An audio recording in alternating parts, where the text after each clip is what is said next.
The hangar bay was loud with the clank of exosuits and the sharp bark of orders, but Sergeant Dax Marin barely heard any of it. He stood with arms crossed, watching the personnel crew unload the shuttle that had just landed. This wasn't a standard drop, black case authorization, bio-coded delivery. The whole thing stank of upper brass meddling, which usually meant Dax was about to have his day ruined. Again, he checked his pad for the 5th time. The name was just a code, subject EX9. No picture, no dossier, just one line in bold red. Prepare the asset for combat readiness. Non-standard parameters apply. Non-standard parameters, he muttered. That's brass talk for good luck, you're screwed. A young logistics officer approached with a clipboard and an apologetic look. Sergeant Marin. Unless that thing comes with its own gun and a bad attitude, I'm not interested. Well, actually, the officer hesitated. You might want to take a look. The shuttle doors hissed open. Out stepped a creature so small that for a second Dax thought it was someone's pet. She had dark, amber eyes too wide for her tiny face, hair that shimmered like obsidian thread and long ears that twitched like antennae. She looked up at him, blinked, and gave a toothy smile. Then she sneezed. The force of it knocked her backward onto her butt. She's the asset, Dax stared. You've gotta be kidding. The officer shrugged helplessly. The girl stood, brushed herself off like she'd done it 100 times, then reached into a pouch and pulled out something shiny. She held it up with pride. It was a half-chewed bolt. She was eating the seatbelt during atmospheric entry, the officer added. Of course she was, Dax said. Why wouldn't she be? The girl stepped forward, wobbling a bit with her oversized boots, and pointed at him. You, big nose. Dax blinked. Great, she talks. Big nose, big face, she declared with delight. Well, this is going splendidly, he muttered. He knelt to her level, partly out of practicality, mostly out of disbelief. Name. She tilted her head. Tila. Rank. Hungry. Dax sighed. I'm too old for this. He scooped her up like a sack of tactical flour and stomped toward his quarters, ignoring the snickers of passing soldiers. Behind him, Tila peeked over his shoulder and shouted, Big butt. Dax kept walking. Inside his quarters, which had been cleared of any breakable or toxic objects per instruction, also suspicious, he set her down on the cot. She immediately jumped on it, testing the bounce, and then rolled off the side with a laugh. Stop that, Dax ordered. She bounced again. He opened the nutrition cabinet and held up a meal pack. Food. Tila sniffed. No. It's protein-enhanced synth steak. Still no. He opened it anyway and offered a bite. She grabbed it, sniffed, then held it up like it was a radioactive artifact. Is dead. It's reconstituted. Dead twice. Dax grunted. Suit yourself. She ate it anyway, with dramatic chewing noises. An hour later, the room looked like a microstorm had swept through. Tila had reprogrammed the wall console to play alien static at full volume, rearranged the contents of Dax's locker by color, gray, gray, more gray, and somehow got hold of a combat boot which she was currently using as a hat. Dax sat on the edge of the bed, arms folded. This is a joke. Has to be. I've trained cyborgs, clone squads, even that twitchy guy from Gamma Squad who only speaks in numbers. But this. Tila climbed onto the bed beside him and poked his arm. You grumpy. Always. Like Space Walrus. Dax stared at her. Walrus has mustache, she said. You have eyebrow. He rubbed his face. What's your species? Elyari. He blinked. That meant long-range neuroplasticity, bioadaptive musculature, and rumor had it, deep empathic linkages. Not that any of that was visible now, unless turning his sock drawer into a nest counted as tactical camouflage. She yawned and curled up beside his duffel bag. Bed, S over there. Duffel bag soft, she mumbled. This is war prep, not daycare, Dax muttered. From the floor, a soft voice answered, Dak mad. Dax, he corrected. Dak. Dax. Dak big nose. He gave up. Later, he logged into his terminal to write the first training report. The screen prompted. Assessment of Subject EX9's first day performance.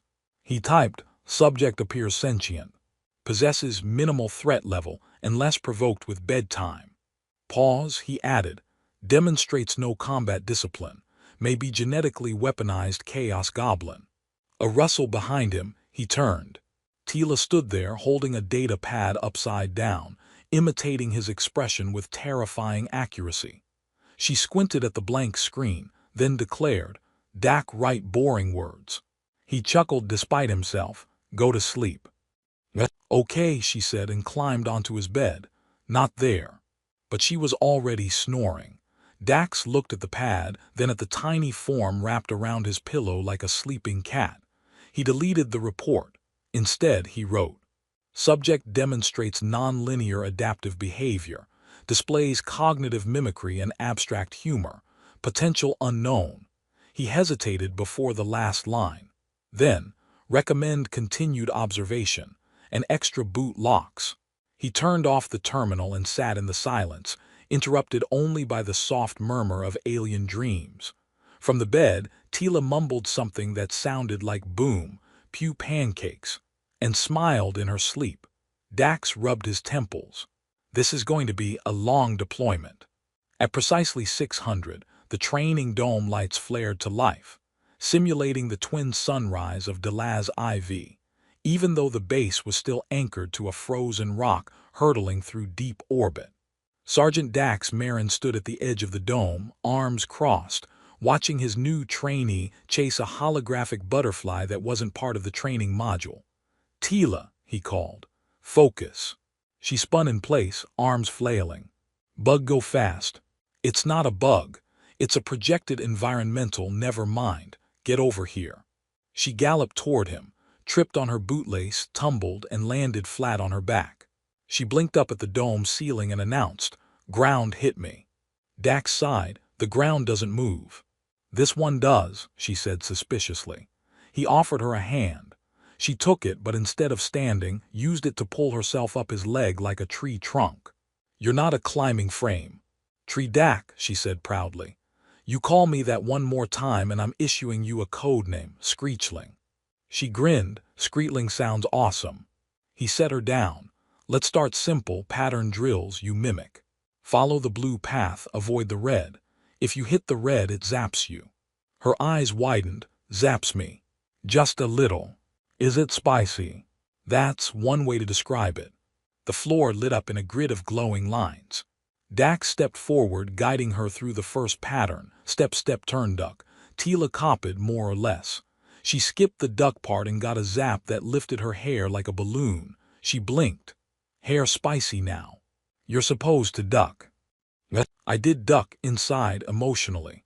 Dax pinched the bridge of his nose. Again. They repeated the sequence. She improved. Each time she failed, she laughed. When she got it right, she threw her arms up in victory. Dax noticed something unnerving. She remembered everything. Not just the steps. The timing, the spacing, even his inflection when explaining. It wasn't just mimicry, it was precision learning. By midday, she completed a triple-layered evasion drill that typically took adult cadets a week to master. Show off, he muttered. Dak proud. He hesitated. It's functional. Functional proud. Don't push it. She beamed. Later, during the cognitive drills, she answered a logic problem by stacking the holographic blocks into a miniature sculpture of what looked suspiciously like Dax himself, complete with a tiny scowl. He stared. Is that supposed to be me? Your angry shape. I don't have an angry shape. You do. It's square and loud. When she wasn't learning, she was modifying. The mess hall's food printer now dispensed rainbow gelatin that giggled when poked. Someone reprogrammed the hygiene unit in Dax's quarters to play Tila's recorded voice yelling, "Get clean or be zapped," every time he stepped in. He didn't even ask how she bypassed the security layers. At this point, he was just relieved the facility hadn't exploded. Yet, at 1800 they reviewed combat posture. Dax demonstrated a basic stance, hands up, knees bent. Tila mirrored it, sort of. Then she added a twirl, flopped onto the mat and yelled, "Fatal wiggle." That's not a move. It could be. It's not. But imagine the enemy, confused, distracted, then boom. You don't have a boom. She reached into her pouch and pulled out a wrapped candy. Boom flavor. Dax took a deep breath.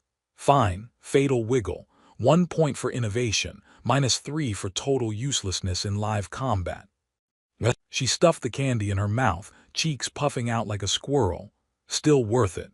Dax checked his pad. The daily report summary was blank. He didn't know how to summarize this. The subject had overridden the hologram projector to create a cartoon version of herself doing somersaults. She had used her lunch tray as a tactical shield against an annoyed medic trying to scan her. She called the commander's hoverbike a metal turtle. She had also, somehow, learned how to sing the Martian battle anthem backward. None of this was covered in standard protocol. He typed. Subject continues to demonstrate nonlinear intelligence patterns, possibly genius, possibly unhinged. Status, unclear. From across the room she shouted, "Dak, look, I trained your chair." He turned. His chair was sitting upright, a helmet balanced on top, and a sticky note stuck to the seat reading, "Sergeant Chair reporting for duty." Dax closed his eyes. When he opened them, she had climbed on top of the console. "Get down from there. I'm overseeing the troop." "That's not a troop." "Everything's a troop if you yell at it loud enough." "That explains your training method," he muttered. She sat beside him as he worked, legs swinging off the edge. For a few minutes there was silence.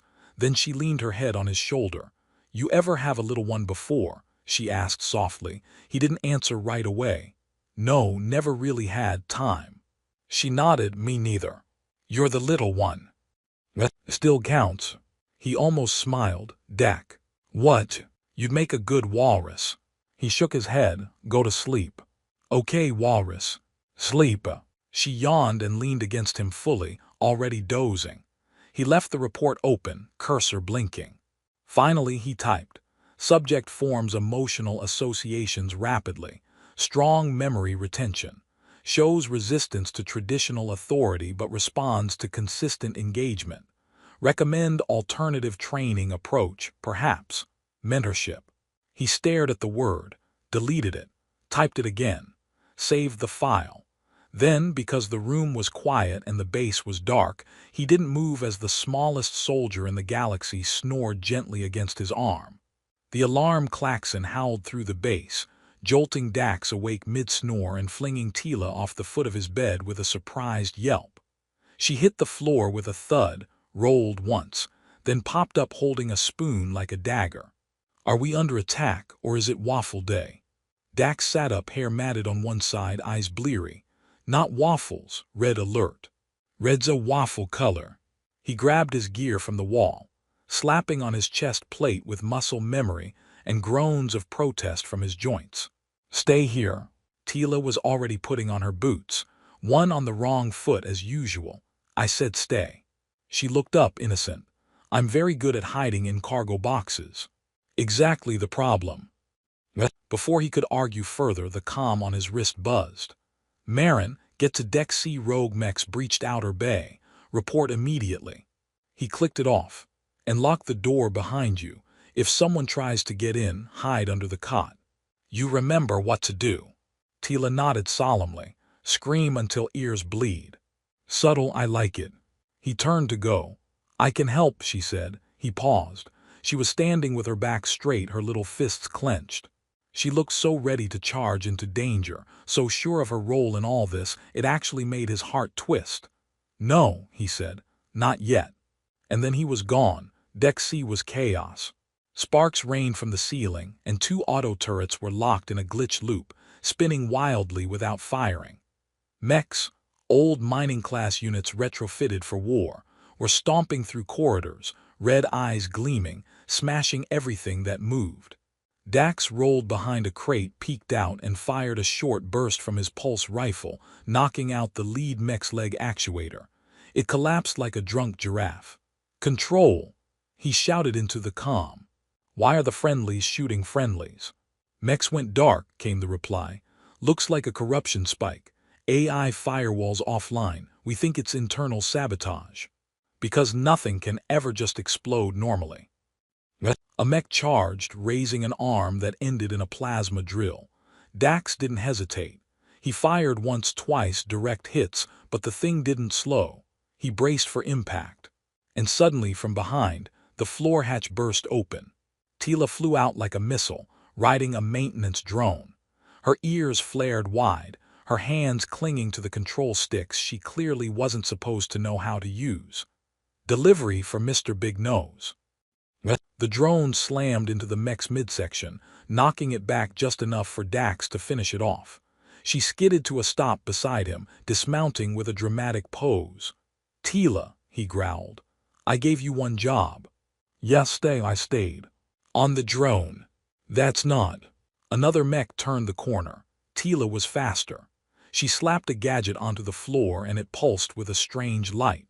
The mech took one step onto it and vanished in a blink of light and sound, reappearing 2 meters to the left, facing a wall.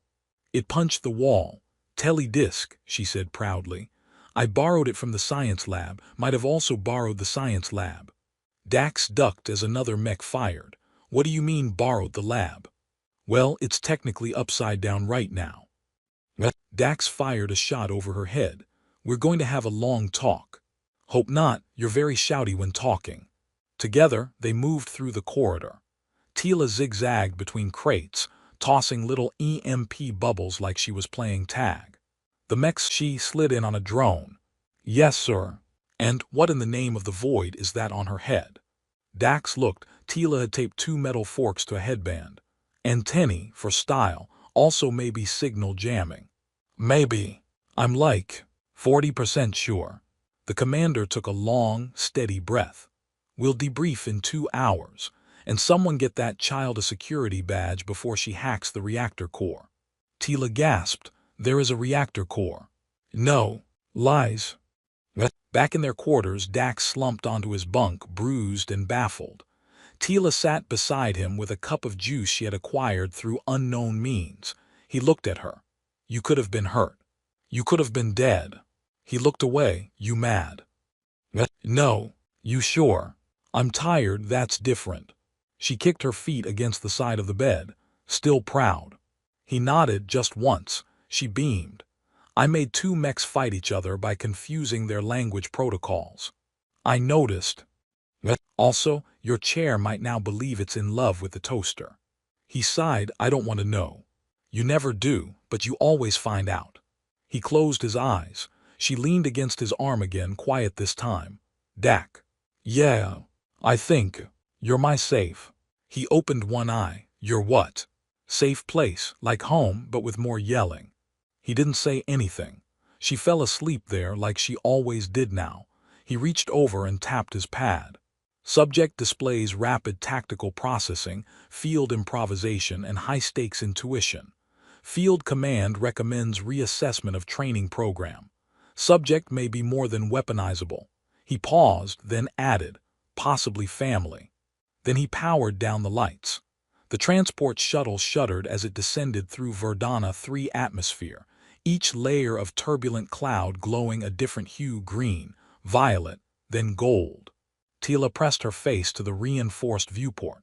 "Is that lightning made of cubes?" Dax adjusted the safety harness. "Electrogeometric anomalies. Don't touch it." "I want to touch it." "Don't." She pressed her palm to the glass. "What if I touch it a little?" "Then you'll explode, just a little." She retracted her hand. Noted. As the shuttle landed, a swarm of biodrones zipped past, scanning the area with soft beeps. The terraformed moon was designed for low-intensity training and adaptability trials. No active combat zones. Just flora, fauna, and the occasional grumpy weather system that could erase a small outpost if you forgot to ground your equipment. The doors hissed open. Tila immediately leapt out, did a cartwheel, and nearly rolled into a puddle that hissed at her. "It's a talking puddle." "It's corrosive fungus water. Back away slowly." "I like it here." Dax stepped out behind her, gear slung across his shoulder. "We're not here to sightsee. Command wants to see how you adapt to unstructured environments. No mechs, no drills, just terrain and time." Tila squinted at the distant mountain. So, a vacation. No, it's like a vacation where everything is trying to mildly inconvenience or poison you. I definitely like it here. The training module was a domed structure nestled between bioluminescent trees. Inside, the facility's AI, designation Mona, greeted them with an unsettlingly chipper voice. Welcome, Sergeant Marin and Subject EX9. Emotional readings suggest heightened anticipation. Probability of chaos, 83%. Dax muttered, sounds about right. Tila saluted the nearest camera. Hi, Mona. Do you have any snacks that explode? Explosive snacks are restricted under subsection 19 of the Base Hazard Prevention Act. Do you want me to respect that or? Dax gave her a look. She smiled innocently. The next morning their first test began. A terrain navigation challenge. No weapons, just survival packs and a mapped course through jungle canyons that occasionally rearranged themselves. Dax stepped through the shimmering gate into the simulation zone. Tila followed, then doubled back, then returned with a long stick. Just in case we meet someone who respects sticks. You never know, Dax said, humoring her. They moved through the canyon in silence for a while. Then Tila spotted something shiny in a vine and got stuck upside down in a gravity snare. Dax looked up, having fun. I regret most of my decisions. He deactivated the snare with a wrist pulse, and she flopped to the ground. She sat up dizzy. 10 out of 10 trap would fall again. By midday they reached a cave system. Inside the air was thick with fog. The walls pulsed slightly. Why are the rocks breathing?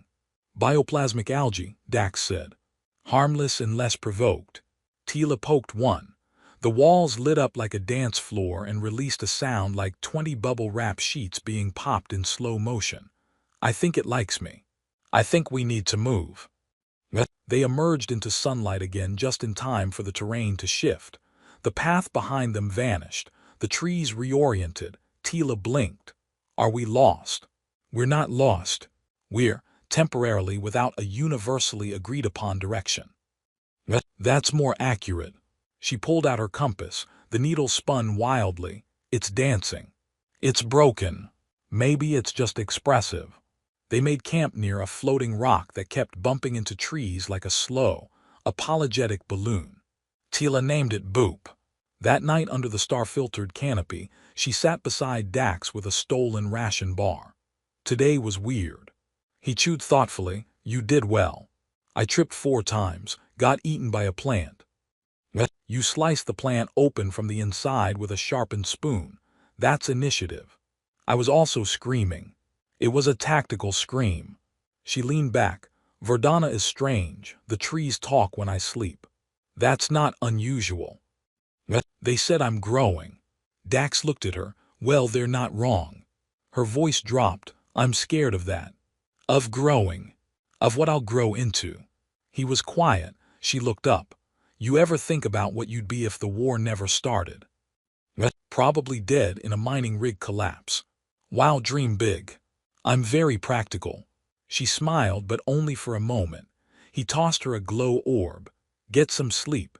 Tomorrow we see what happens when we cross into the fog flats. Are they friendly?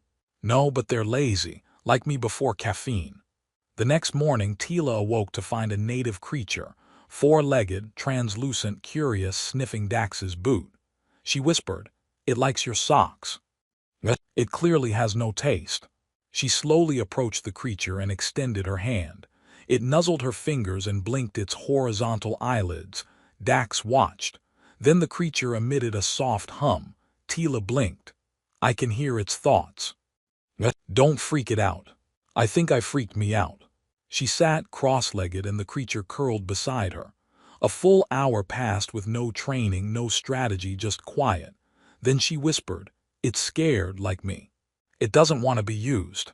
Dax didn't move. She looked at him. Was I made to be a weapon? He met her gaze. No, you were born, there's a difference.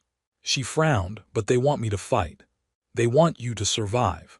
She nodded slowly. So, I'll survive loudly. That sounds like you. She stood and held out a hand. Ready. He took it, As they walked, the creature padded behind them, humming. The trees whispered in the wind. Dax updated the report that night. Subject demonstrates cross-species empathy and pattern recognition, may be forming early telepathic links, shows awareness of autonomy and self-direction. Caution, subject may be more than expected. He stared at the screen. Then he added, "So am I." The override alarm screamed through Verdana Base like a banshee on fire, loud enough to shake water out of pipes and metaphors out of Dax's brain. He sprinted through the corridor, boots hammering against the floor, lights flashing red, then blue, then back to red like even the warning systems couldn't agree how doomed they were. Behind him, Tila kept pace. She was barefoot, holding a tablet in one hand and chewing what appeared to be a glow stick. "They're in the comms tower," she said, mouth glowing faintly, "trying to hardwire an uplink. Looks like they've got cloaked inbound transports waiting outside orbital perimeter." Dax took a corner so sharp it insulted geometry. "How many?" "Enough that I'm glad I skipped breakfast." They reached the command center. The door had been sliced open, melted, really, and inside, 3 officers were zip-tied to chairs, while a man in a private sector command uniform typed commands into the terminal like it owed him money. Dax raised his rifle. "Step away from the nice, illegal breach of everything." The man turned, smiling. "Sergeant Marin and the child, excellent, saves us the trip." "I'm going to shoot you now," Dax said. "No, you won't," said the man, still typing. "Because you know exactly what we're here for. We're here for her." Tila tilted her head. "Wow, you must be new. Most people wait until after introductions to be evil." "You have no idea what she's worth," the man said. "Her neural architecture, her adaptive genome, her—" "She has a spoon collection," Dax cut in. "It's very advanced." The man's smile tightened. "She is the future of warfare. We're not here to hurt her. We're here to use her properly. Her choice doesn't matter." Tila stepped forward, still chewing. "You keep saying that like you're not standing in a room with a small alien girl who once hacked a vending machine into launching sandwiches." He blinked. "What?" She pulled a chip from her pouch and flicked it toward the terminal. It stuck magnetically. The screen blinked twice, then replaced itself with a dancing cartoon walrus. Dax grinned. "You've been walrused." "System lock engaged," Tila said cheerfully. "Also, I rewired the uplink to request 2 million packets of pudding from Earth Command." "Why?" Dax whispered. "Because if we win, I want pudding." The man lunged toward the console, but Dax hit him with a stun burst that dropped him like a sack of regrets. Then he pulled a knife from his belt and cut the officers loose. One of them rubbed her wrists. "How'd you get in?" "She cheated," Dax said. "I adapt creatively," Tila corrected. The officer turned to her. "They'll keep coming, they won't stop." Tila nodded. "I know, but I'm not going anywhere." She reached into her pack and pulled out a small transmitter. "I called them." Dax blinked. "Called who?" She tapped the device. "The Elyari, the real ones, the ones who left before the war started." The officer stepped back.